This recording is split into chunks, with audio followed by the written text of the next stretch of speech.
Alpha, crypto Pidgin analyst. Tell us where we go fit see some kind coins. But I don't go some top exchanges. I no see am for there now. Alpha, my people, waiting dey sup. As you know wetin this channel dey for, we no need to prolong matter. My guy ask me, he no see the coin wey he wan buy for exchange. Well, no be all coin go dey for exchange, but e get one place wey we dey call decentralized exchange. Na this decentralized exchange dey get all the kind coin wey you wan buy. Any coin wey you wan buy, na there dem dey first enter before dem go trading exchange. Shey you dey get my point so? Yes, so yes. But once you don do research on the kind coin wey you wan buy, and you no see am for trading exchange, even for the site wey you do your research, dem go don write am there say na also place you fit see our coin buy. Let me give you an example of place wey you fit see those coin buy. E get place wey dey call pancake swap. Those one na decentralized exchange. E get one wey we dey call unit swap. That one sef na decentralized exchange. E get one wey we dey call ape swap. That one sef na decentralized exchange. E get one wey we dey call tag swap. That one sef na decentralized exchange. E many like that. Shey you understand? Na those place dem dey first list those token. Any token wey you wan buy,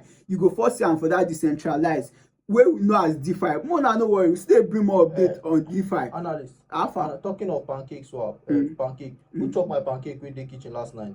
Omo. Na Analyst, na you. Analyst, na you abi? Okay.